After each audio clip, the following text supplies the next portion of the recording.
Hey guys, and welcome to episode 3 of my Stardew Valley Let's Play. Stardew Valley is the new farming game to come out on Steam that's recently hit top sellers, and it's got overwhelmingly positive reviews, of which I contributed to. I had the top rated review for a long time, and I was very happy about that, because this game is fantastic. But this episode I'm going to be focusing on giving a tour of the town, because obviously I've explored it a lot, but the people, or the viewers of the series, haven't seen it and don't know who the people are and what's around, so I'll kind of go around anti-clockwise like that. At least I'll try and make that motion. So I'll start by going down towards the forest and the wizard tower, and you can have a little trip to Marnie's ranch too. So the farm is raining, so thankfully I don't need to water my crops. The farm, as I mentioned before, is big, and this entire area kind of needs to be cleared by you, which can take a long time. Obviously you need to mine away rocks, you need to chop down the trees unless you want to keep them, and you need to whack away the weeds. And there's a couple of lakes here or there, but otherwise it is mostly just stuff you can destroy to clear up your farm. Likewise down here, this isn't necessarily a farm area, it's more a forest. You can come here to fish, and you can forage some berries and flowers and stuff from this area. This area is pretty big.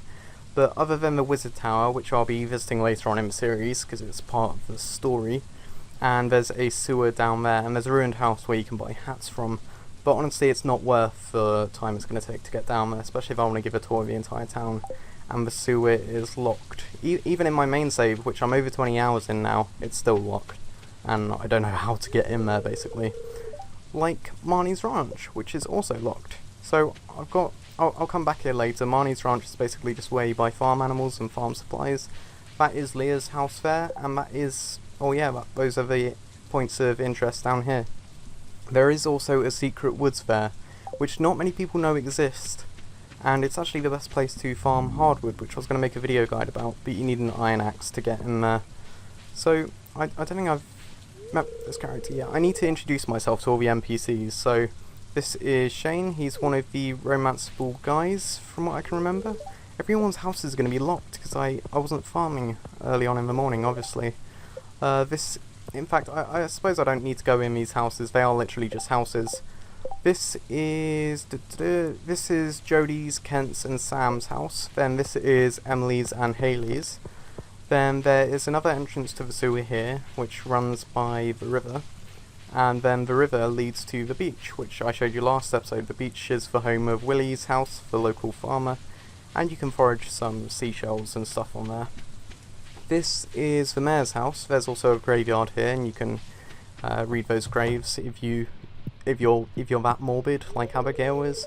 And this is Lewis, the mayor of the town, who I suppose I want to give people presents. I really do, but I haven't got enough presents to give this early on in the game, so that's kind of unfortunate. But then that's the town centre there, essentially. There's nothing there, that's just a bunch of trees you can't access. And that area is another area you can't access yet. You need to repair that bridge, which costs 300 wood, which is a fair amount. But I'm now going to cross this bridge, which will take me over to the local library and the blacksmith. And again, in the areas I'm not going, if people are like, oh no, go in those areas, I'm not going there because either there's nothing there or there's nothing there yet. At least to my knowledge. This is the archaeological office where you can hand in any artifacts you find. You can also read the books on the bookshelf for handy hints. And the first one is, I always struggled clicking this. I didn't even realise you could click it because you kind of have to be you have to get the sweet spot, basically. And wait, maybe I haven't got it. But I swear that symbol only shows when you can read a new book. Wait, you see the icon changes. So I think I'm just struggling there, but you can read books and they do give actually useful hints at some points. And then this is the ice cream stall that opens up for the summer, and ice creams are really good for energy and health. And then this is the blacksmith, where you can go to process geodes that you get from mining, and you can also upgrade your tools to make them stronger and generally more effective and use less energy. You can also buy ore here if mining isn't really your thing. I might actually sell the coal I have, just because I'm going to be going around the town and I'll probably end up picking up a few things, so I might as well get that sweet 15 gold. So To give a progress update, this is the minecart, which you can use for basically fast travel once you unlock it, but it takes a while to get those up and running again. As a kind of progress update, this game has been going really well. I'm still really enjoying it. This is the Jojo Mart, the local supermarket, where you can get stuff slightly cheaper than the main store, and you can also choose to sell out to Jojo Corp if you want, which is a decision I'm strongly considering for this playthrough, and I'll be curious to see if you're willing to let me do that. I'll show you the community centre first so you can see the alternative at least. I'll go north. Ooh, can you go in here? Is this like a... Oh, you can. Maybe you can open that crate for something. I've never seen this area before, and I've explored the game thoroughly. But as I was... Do you get anything cool from this? No, you don't. Okay, that was a complete waste of time. I'm now over 20 hours in. I think I'm around 25 hours in. And the game is still holding up. I've nearly finished my first in-game year, so I've gotten through spring, summer, fall, and I'm like now near the end of winter. And all of them have just been so good. You get access to so many new crops and new areas and new buildings and stuff. I still haven't even built an actual farm, as in like I don't have a barn with cows or sheep or anything like that, and I've only got a coop of 4 chickens and a lot of crops. This is Sebastian. He's kind of the he's pretty dark and broody. If you had to compare him to someone, it would probably be Cloud from Final Fantasy VII. He's got that same kind of personality. This is the community centre. I'm now kind of straying from the counterclockwise. So you know the route I've gone. I started here, I've gone down across here, up there, and I'm now here, but that's because I can't go up there. So I'm going to have to bear north, I think, and then I'll kind of spiral inwards to show you the rest of the places I haven't explored. I hope I'm going to have enough time to do this, because I'm now reaching midday, which means I've passed about 6 or so hours. This is the other farm, essentially, and you can talk to... I forget her name, but you can shop here for supplies and some furniture. You can get stuff like calendars and TVs, and the furniture supply obviously changes as time goes on. You can also upgrade your house, which costs a hefty 10,000 gold and 450 wood, but your house gets bigger and you get a kitchen unlocking loads of recipes which you can cook. And you can construct farm buildings. So you got the coop for chickens, you get a barn for bigger animals, you can get a well so you don't have to go to the lake to refill your can, you can get a silo to feed the animals you have by cutting grass, you can get a stable to get a horse, which is like, if I can recommend any upgrade, it is this. The horse is such a nice movement speed buff, and you don't need to feed him or anything, he doesn't cost maintenance, you just pay this one-off fee. 100 watt hardwood is pretty difficult to get. But I really recommend getting that. The horse is so useful. They are making the movement speed, or I say they, Concerned Ape is making the movement speed faster though, because people are complaining about how slow it is and how diagonal movement is impaired.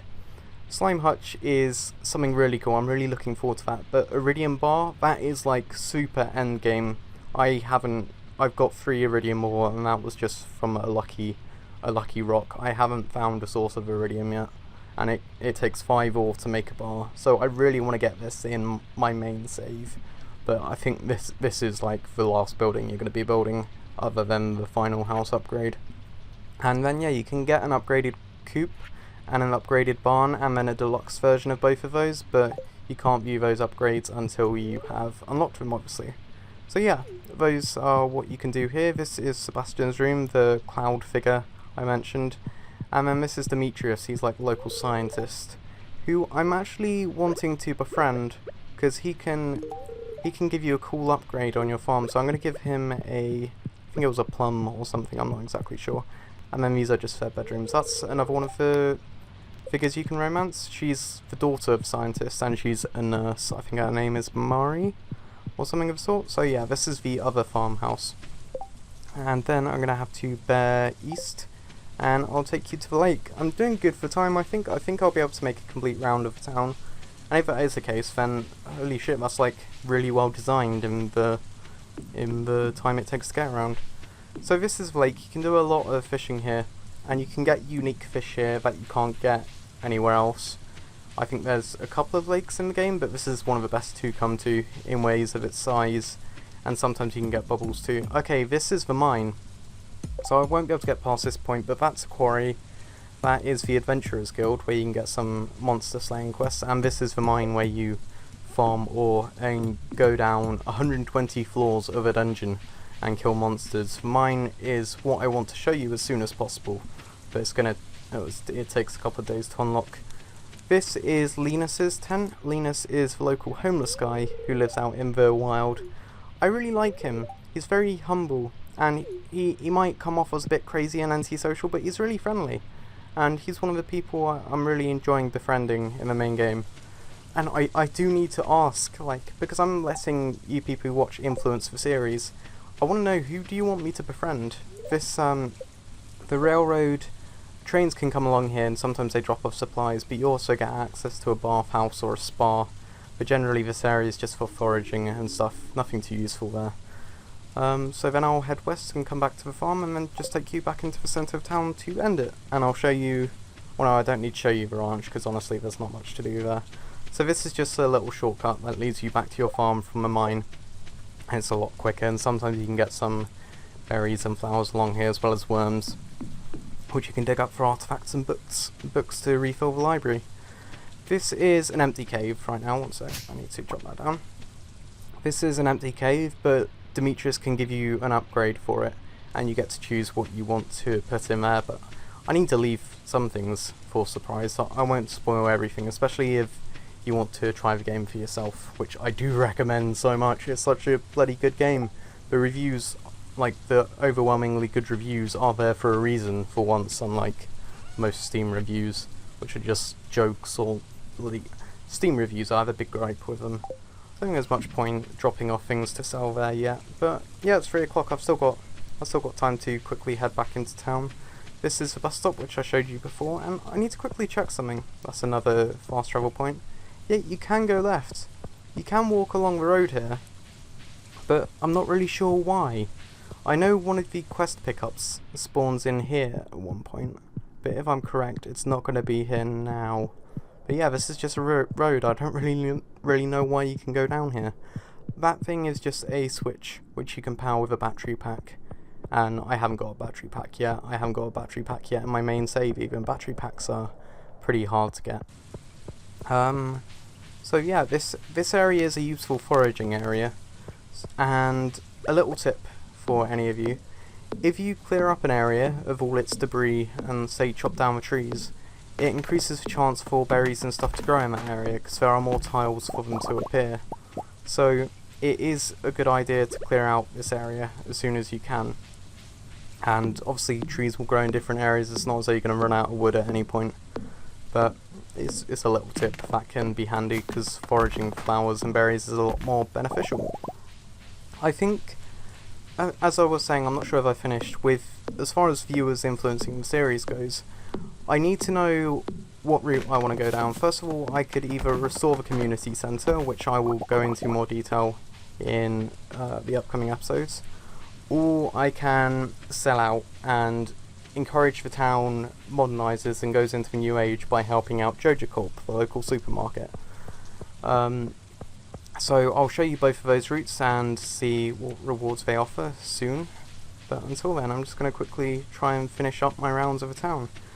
And obviously, who you want me to befriend, and I can't go in their bedrooms because I don't have high enough relationships, so if characters are in there and I'm not talking to them, then apologies.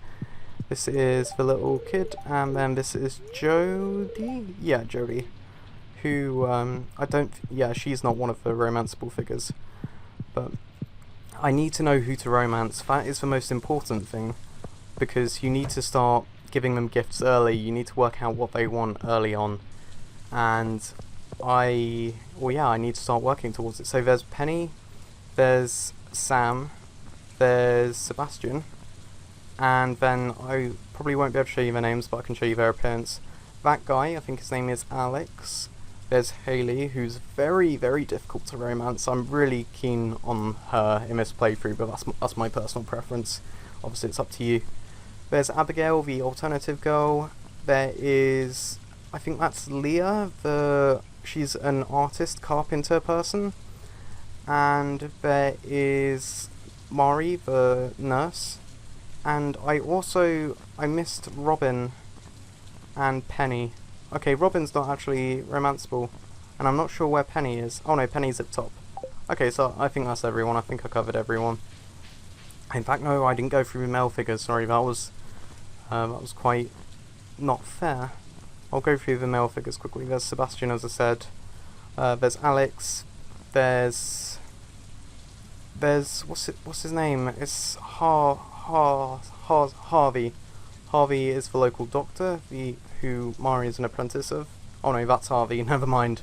I'm really bad at this. That's the wizard, which I'll get to meet later, but he's not romanceable, unfortunately. So yeah, I swear there's 5 guys and 5 girls, but it didn't seem like it. So let me know who your preference is, and just in case you're curious, I will check out these graves. It's old and faded. Our beloved Mona, and a little kudos in comments for whoever works out what that says. I think it is decipherable. It's only slightly jumbled, but quick characters to talk to. See if I can quickly get to them before they run away. That one's Sebastian, who I've already talked to. But I'm talked to. Oh no, Willie's the fisherman. Never mind. I've spoken to him. But I can go in the Stardrop Saloon and find people in there. Okay, yeah, his name is Alex, and he's kind of the local. He's the friendly guy next door type figure. That's Harvey, the doctor. This is... I forget his name. I'm really bad with the guys' names for some reason. Oh, this is Abigail. This is the first time meeting her. So, I really like her appearance. She is my favourite in ways of appearance, and I like her personality too. These are arcade games, which I'll show you at one point, because they are actually playable, which is really cool. And then that's Emily. That's... I forget his name again. This is Leah, who I think I haven't spoken to yet. Yeah, so that's Leah, the craftsman. That's Pam, the old man's wife. She's pretty grumpy at times, as is the old man. Okay, the guy's name is Gus, so the bartender's called Gus. Also, another little tip. If you come in the bar and you try to talk to the bartender, who most of the time is there, don't click on him, click on the desk. That's the way you buy things in here. Coffees are very useful, because they make you run faster, which is obviously very useful, but they cost a lot, and you can get some recipes there, and complete breakfast. I haven't seen that on sale before. But yeah, there we go. It's now 7 PM, and I think I've actually made good progress. I've shown you pretty much all the points of interest. There is a trailer here, but there's nothing else much really in the town. That's, is that Penny? I'm not sure. Oh, it's bugging me, because I swear there is a character I missed or didn't mention, and I'm really not sure who it is or how I missed them. So yeah, Alex is the kid of the 2 old people, or the nephew or grandson or something. And that's George, the old man, who's very grumpy, as you can see, and unfortunately confined to a wheelchair. Then that's Evelyn, the wife. So it's not Pam. Pam isn't my wife, sorry, I meant Evelyn is a wife. Pam is... I'm not sure who Pam is. I don't know what her role is, and I'm not sure what relationships she has with people. You can occasionally get quests at Pierre's when you see Help Wanted, and you can also see the calendar when all the events are and people's birthdays are. If you give them a gift on their birthday, you get a special relationship boost. It's a really good boost, and it's really good for getting hearts with people. But yeah, holy shit, have I actually done it? I've been everywhere but one place, one of the most useless places where you can't actually do anything, and characters are rarely here. But of course the playground, which I really like the design of it, but it's just pretty useless, there's nothing there. And then that's the community centre again. And then the fountain, and then, yeah, I've shown you everywhere now, of all the accessible areas. I really didn't think I was going to be able to do that, but I did, and I'm pretty happy with myself, if I'm honest. But before I get back to the house and round off the evening, I do want to say, for anyone who's kind of thinking, okay, this series is going to take ages, there's hundreds of days, and you're doing one day an episode, so it's going to be a 100 episode Let's Play. I'm only doing 1 day per episode, showing you everything for the first few episodes, at least until things pick up a bit, because obviously you guys want to see everything, and I want to be on the same level as you, especially if you're influencing the series, so I kind of need you to see everything. But then later on, when it gets boring and I'm just doing the same things over and over and people start getting bored of it, then I will start editing these videos and recording them in a more highlights style. So I'll show you the interesting parts, and then I'll do boring things like fishing or farming off camera, and I'll cut it out. At least, if you want that. I'm sure, like, as a couple of people recommended, I'm sure you would prefer that, but I could be wrong.